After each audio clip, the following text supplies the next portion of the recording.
ओम नमो भगवते वासुदेवाय। जय जगन्नाथ दर्शक बंधु, आज आसते भिडियो में आलोचना करवा षड़ जयंतीर कथा। षड़ जयंती कौन, षड़ जयंती समय आपण मैंने क्यों विधान व्रत उपवास रखिए से संपर्क में जाना। किसी दर्शक प्रश्न करते षड़ जयंती संपर्क में जानापी, तेरे षड़ जयंती कौन? दर्शक बंधु, आमर हिंदू सनातन शास्त्रीय धारार एवं लोक परंपरा आधार विविध प्रकार श्रुति शास्त्र तार आधार में आम अनेक प्रकार जानी यात्रा पर्वपर्वाणी व्रत उपवास ओषा एसबू को पालन करता। तेबे समस्त पर्वपर्वाणी जानी जात ओषा व्रत मध्य साधारणतः षड़ जयंती को अधिक गुरुत्व दि जाए। गुरुत्व दृष्टि पुण्यफल पाइबा दृष्टि एवं परमब्रह्म परमेश्वर परमात्मा अहेतुकी कृपा प्राप्त होगा दृष्टि यार गुरुत्व रही। सेथिपाई षड़ जयंती व्रत को अनेक लोक पालन करती। अन्य कौन पर्वपर्वाणी ओषा व्रत उपवास आपण पालन करंतु बा न करंतु, आमर सनातन धर्म रे निर्देश दि जाइछि अंततः गृहस्थ माने साधारण संसारी जंजाली मनीष माने अंततः ही षड़ जयंती व्रत को निहाती भाव में पालन करने उचित, जद्वारा घरे आध्यात्मिक श्रृंखला आध्यात्मिक परिवेश सृष्टि होगा सहित जीवन सरस सुंदर मधुमय हेबो एवं परमब्रह्मकर असीम कृपा आमे माने प्राप्त हो पारिबा। तेबे से षड़ जयंती कौन? दर्शक बंधु, षड़ जयंती को दुई प्रकार भाग में विभक्त करा जाइछि। गोटे भाग होउछि स्मार्त मतरे, गोटे भाग होउछि परमार्थी मतरे बा वैष्णव मतरे। वैष्णव मत को परमार्थी मत बोली से माने मत देइछन्ति। तेणु दुई प्रकार मतरे षड़ जयंती को विभक्त करा जाइछि। प्रथमे आसतु जानिबा स्मार्त मत। स्मार्त अर्थात श्रुति शास्त्र सम्मत।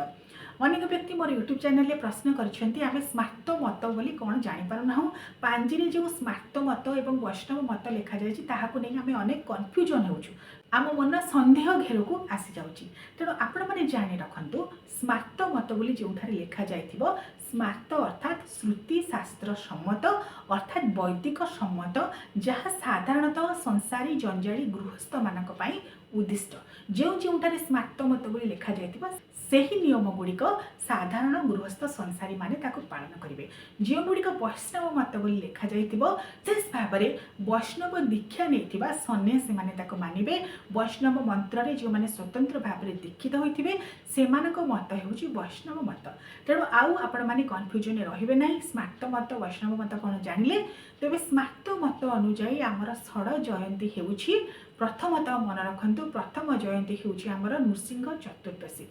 प्रभु श्री नरसिंहकर जन्म उत्सव बैशाख शुक्ल चतुर्दशी। बैशाख शुक्ल चतुर्दशी शनिवार स्वाति नक्षत्र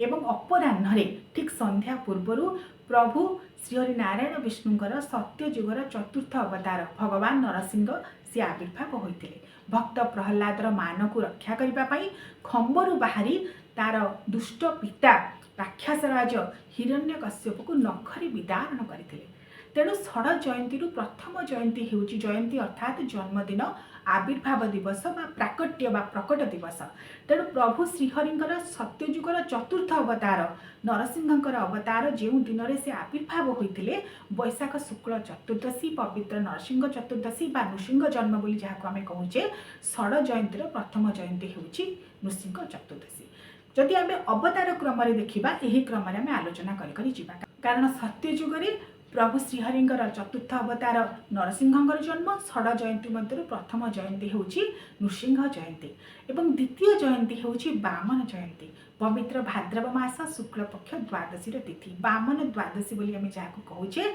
पवित्र पार्श्व परिवर्तन एकादशी बड़ एकादशी परदिन जो वामन जन्म नीति अनुष्ठित हुए। प्रभु श्रीहरि नारायण विष्णुकर सत्यजुगर पंचम अवतार हेउछन्ति प्रभु श्री वामन। पिता कश्यप मुनि एवं माता अदिति औरसरू भाद्रव शुक्ल द्वादश तिथि प्रभु श्री वामन आविर्भाव होते। तेणु षड़ जयंती मध्यरु वामन जयंती मध्य अन्यतम। तृतीयटी हेउछि प्रभु श्रीराम जन्म।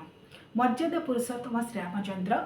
चैत्र शुक्ल नवमी तिथि आविर्भाव होते पिता दशरथ एवं माता कौशल्या गर्भर। सेथिपाई षड़ जयंतीर तृतीय जयंती भाव में आम श्रीराम जन्म को नहीं पारिबा। षड़ जयंतीर चतुर्थ जयंती होउछि द्वापर जुगरे पूर्णावतार प्रभु श्रीकृष्णकर जन्म जन्माष्टमी। भाद्रव कृष्ण अष्टमी तिथि होउछि श्रीकृष्ण जन्माष्टमी। यह षड़ जयंती अंतर्गत। कहीं जो प्रभु श्रीहरि नारायण विष्णुकर आम अवतार मानक देखिले सत्यजुगर नृसिंह अवतार बा नरसिंह अवतार वैशाख शुक्ल चतुर्दशी तापर पर भाद्रव शुक्ल द्वादशी प्रभु श्री वामन जन्म चैत्र शुक्ल नवमी प्रभु श्रीराम जन्म एवं भाद्रव कृष्ण अष्टमी प्रभु श्रीकृष्णकर जन्म बा आविर्भाव दिवस पवित्र श्रीकृष्ण जन्माष्टमी यही चारोटी हूँ प्रभु श्रीहरि नारायण विष्णुकर आविर्भाव बा प्राकट्यर दिन यही चारि अवतारंकर तेणु यही चारि अवतारंकर जन्मदिन बा प्राकट्य दिन को आम षड़ जयंती अंतर्भुक्त बोली कहूचे ता सहित दर्शक बंधु आउ दुईटी जयंती बा प्राकट्य दिवस रही गोटे हूँ महाशिवरात्रि फाल्गुन मास कृष्ण पक्ष चतुर्दशी मध्यरात्र भगवान शिव शंभु शंकर देवादिदेव महादेव तांकर प्रथम ज्योतिर्लिंग धरापृष्ठ आविर्भाव होते तेणु ताहाकु मध्य शिवलिंगंकर प्रथम प्राकट्य दिवस भाव में गणना करी तांकर जन्म दिवस भाव में पालन कराए तेणु षड़ जयंती मध्य यह अन्यतम एवं षड़ जयंतीर जो षष्ठ जयंती हूँ दुर्गाष्टमी बा महाष्टमी आश्विन मास शुक्ल पक्ष अष्टमी तिथि माँ देवी दुर्गा यह दिन आविर्भाव होते एवं चंड मुंड ठार आरंभ करी शुंभ निशुंभ असुर को निधन करथिले परिशेष में महिषासुर को बध करथिले तेणु पवित्र दुर्गाष्टमी महाशिवरात्रि मध्य स्मार्त मतरे यही जो चारोटी जयंती को आगुरी कहली श्रीमनारायण विष्णुकर चारि अवतार ता सहित संयुक्त हो षड़ जयंती रूप में परिगणित होती नृसिंह जन्म वामन जन्म श्रीराम जन्म श्रीकृष्ण जन्म महाशिवरात्रि एवं दुर्गाष्टमी स्मार्त मतरे श्रुतिशास्त्र अनुजाई आमर संसारी जंजाली मनीषों यही षड़ जयंती व्रत निहाती भाव में पालन करने उचित एवं पारमार्थिक भाव में वैष्णव मत भाव में आउ दुईटी जयंती रही महाशिवरात्रि एवं दुर्गाष्टमी को सेमाने जयंती भाव में परिगणना करती नहीं ता बदल में राधाष्टमी भाद्रव शुक्ल अष्टमी रे श्रीराधा आविर्भाव होते धरापक्ष जी श्रीकृष्णकर आह्लादिनी शक्ति प्रेममयी प्राणमयी बोली विश्वास करा जाए राधा एवं कृष्ण परस्पर ठारू अभिन्न तेणु राधाष्टमी को सेमाने षड़ जयंती अंतर्गत कराई ता सहित श्री चैतन्य आविर्भाव दिवस सेमाने षड़ जयंती भाव में प्रभु नृसिंह प्रभु वामन प्रभु श्रीराम प्रभु श्रीकृष्णकर जन्मदिन सहित माँ राधाराणी जन्मदिन एवं चैतन्य देवंकर जन्मदिन यह षड़ जयंती भाव में से परिगणना कर व्रत उपवास करती तेज दर्शक बंधु आपण मैंने स्मार्त मतरे षड़ जयंती व्रत करूँ पारमार्थिक वैष्णव मतरे षड़ जयंती करूँ व्रतर विधान प्रायतः सामान थाए साधारणतः षड़ जयंती व्रत जितेबाला आपण मैंने पालन करेंगे एक बार रखा जाए कारण जो जो दिन जयंती बा जन्मदिन पूजा उपवास व्रत रखा जाए पेटरे जिपरि भाव में अन्न न रहिबो सेथिपई व्यवस्था थाए ता पूर्व दिन एक बार पालन करने तेणु आपण मैंने जब षड़ जयंती व्रत रखुंट मन रखिए ता पूर्व दिन एक बार पालन करेंगे मध्याह्न समय गोटे बेला सात्विक भोजन अरुआ अन्न भोजन करेंगे प्रभु उद्देश्य नवेदन करेंगे जहाँ उद्देश्य आपण मैंने पूजा उपवास रखुंट षड़ जयंती पालन करदिन जेहेतु आपण मैंने उपवास रखिए तेणु उद्देश्य पूर्व दिन एक बार पालन करेंगे उद्देश्य जहाँ रांधि अन्न डालमा डाली बा खटा शाग जहाँ भी रांधि प्रथमे दीपटी जाली समर्पण करेंगे से भोग नैवेद्य को तापर ही ग्रहण करेंगे गोटे बार अरुआ अन्न ग्रहण करेंगे आउ संध्या समय बा रात्र रे कौन प्रकार अन्न भोजन ग्रहण करेंगे ना सुखिला खाद्य ग्रहण करेंगे जपरिक पूरी परोटा फलमूल यू को ग्रहण करें मात्र जो दिन षड़ जयंती व्रत रखुंट जो जो दिन मानक आउ अन्न ग्रहण करेंगे ना साधारणतः षड़ जयंती सहित एकादशी चतुर्दशी विविध समय मानक आम एक बार पालन करें किसी दर्शक प्रश्न करते आम एक बार क्यों क्यों दिन मानक पालन करवा दर्शक बंधु मन रखिए यही जो षड़ जयंती मुझे कहली स्मार्त मत हो वैष्णव मत हो से दिन मानक अंततः आपण मैंने एक बार पालन करेंगे एक बार पालन कर लक्ष्य होउछि जो दिन आपण मैंने व्रत रखुंट आपणकर पेटर जेपरी अन्न नथिबो कारण अन्न को निषेध करा जायछि व्रत उपवास मानक जेहेतु कलिजुगर अन्नमय पिंड अन्नमय प्राण बोली कह जाए तेणु जदि आपण मैंने अन्न खाइबे ताहे उपवास किपरि रहिबे सेतिबे अन्न को निषेध करा जायछि एकादशी रे मध्ये कह जाए जदि आपणक पेटर अन्न थिबो बा आपण अन्न ग्रहण करंती ताहा माछ मांस ग्रहण करने सहित सामान मद्य ग्रहण करने सहित सामान समस्त प्रकार पुण्यफल नष्ट हो जाए ये आमर शास्त्रीय विश्वास ता सहित लोकाचार तेणु एक बार पालन करेंगे षड़ जयंती व्रत हो एकादशी हो चतुर्दशी हो मन रखिए जहाँ जहाँ व्रत रोचे साधारणतः व्रतर पूर्व दिन एक बार पालन करवाटा विधेय। आपण मान मनरे जदि सन्देह रोचे कन्फ्यूजन रोचे केउ केउ दिन आम एक बार पालन करूँ साधारण भाव में यहपरी भाव में परिगणना करूँ जिते सब व्रत आपण मैंने पालन करुँच व्रतर पूर्व दिन अंततः एक बार पालन करने को चेष्टा करेंगे। जिते सब आमर पर्वपर्वाणी रोचे जेपरिक चिता लगी अमावास्या राखी पूर्णिमा रेखा पंचमी ये केते गुड़े आमर पर्वपर्वाणी जहाँ गोटे दिनात्मक अर्थात सूर्योदय ठार आरंभ कर सूर्यास्त मध्य आम पर्वपर्वाणी को पालन करूँ। तेणु से पर्वपर्वाणी गुड़ाक आमको एक बार पालन करने को हुए ना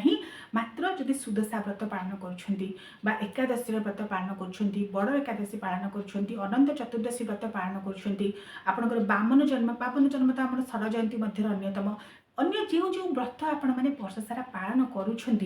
व्रत दिन जेहेतु अन्न निषेध जो जो दिन मानक अन्न को निषेध करेंगे मन रखिए ता पूर्व दिन एक बार अरुआ अन्न ग्रहण कर प्रभु के उद्देश्य प्रथम निवेदन करेंगे तापर ग्रहण करेंगे और एक बार पालन करेंगे। अनेक व्यक्ति एक बार दिन मध्य संकल्प करें व्रत पाई कारण एक बार मध्य व्रत व उपवासर अंतर्भुक्त आम जिते व्रत रखि था षड़ जयंती व्रत हो अन्य समय व्रत हो एक बार व्रतर हो प्रथम दिन एवं व्रत जो दिन पालन करेंगे उपवास रखिए संपूर्ण उपवास निर्जला हो जलाहार हो फलाहार हो कारण अनेक प्रकार भाव में उपवास रखा जापे अनेक वीडियो ए संपर्क में अपलोड कर देखिथे निश्चय जे अनेक व्यक्ति एकादशी षड़ जयंती चतुर्दशी महाशिवरात्रि ये समय निर्जला उपवास पालन करती एवं अनेक व्यक्ति जलाहार जल को ग्रहण करती क्षीर को ग्रहण करती फल को ग्रहण करती आपने ग्रहण करें आवश्यक स्थली कारण अनेक लोकंर देह मध्य असुस्थ हो जाए शारीरिक सुस्थता को आमको देखा तेणु जो विधि भी आपण मैंने व्रत रखु मात्र से दिन मानकर अन्न को निषेध करा जाए तेणु एक बार अर्थात एक बार अरुआ अन्न ग्रहण करेंगे ता पूर्व दिन व्रत दिन अन्न ग्रहण करेंगे ना बाकी आपण निर्जला करेंगे जल ग्रहण करेंगे फल क्षीर पूरी परोटा कौन ग्रहण करेंगे ताहा आपणकर शरीर आपणकर चिंता आपणकर सुविधा उपर निर्भर करे एवं तृतीय दिन पारण करेंगे जो दिन व्रत रखिए मन रखिए केबे भी सही दिन संध्या परे पारण करेंगे नहीं। अनेक व्यक्ति आपण मानक परामर्श देउथिबार मध्य किछि वीडियो मु देखी जे जो दिन व्रत करेंगे जदि व्रत मध्याह्न थाए आपन को संध्या परे व्रत पारण करबा पई निर्देश दउछन्ते या संपूर्ण भाव में भूल व्रत दिन केबे भी पारण करा जाए नहीं। आपण माने व्रत जे पर्यंत रखिबे तिथि अनुसार तिथि सरिबा परे 6 घंटा परे पारण करेंगे। एकादशी व्रत जदि रखुछन्ती एकादशी सरिबार द्वादशी तिथि आरंभ होबार 6 घंटा पर व्रत को पालन करिवार विधान मध्य रही। तेणु जदि आपण मैंने समय सीमा को जानीपार ना कारण अनेक लोक पांजी देखी पारती ना समय जानी पारती ना अनेक प्रकार सन्देह था असुविधा सुविधा घरे लगी रही है कारण जंजाली मनीष तेणु मन रखिए जो दिन व्रत रखुंट सबुठ उचित है परदिन सूर्योदय पर जहाँ उद्देश्य आपने पूजा व्रत रखुंट उद्देश्य पंचोपचार विधि में किसी पूजा करदे जहाँ निवेदन करेंगे भोग से भोग सहित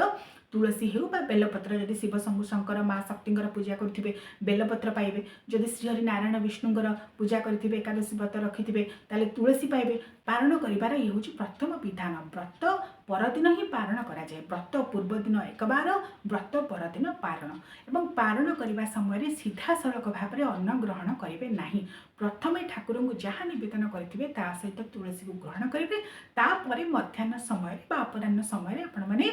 अरुआ अन्न को ग्रहण करके व्रतर पारण करेंगे। उषुना भात बा आमिष खाद्य बा आमिष जातीय द्रव्य पोड़ा पिता ये सब को ग्रहण करके व्रतर मध्य पारण करा जाए नहीं। व्रत सरीगला बोली भाविकी आम जहाँ मन ताहा खाइबा ताहा मध्य पारणर विधान नुहे। तेणु केते गुड़े जहाँ आमर शास्त्रानुबोधित भाव में विधान रही जहाँ मानिले आमपाई मंगलकर आम ताको निश्चित भाव में मानवा को चेष्टा करवा। तेणु दर्शक बंधु आशा करुँची आपण मैंने वीडियो माध्यम जानीपारे षड़ जयंती व्रत कौन एक बार कौन व्रत केउ नियम रखिए पारण केउ नियम करेंगे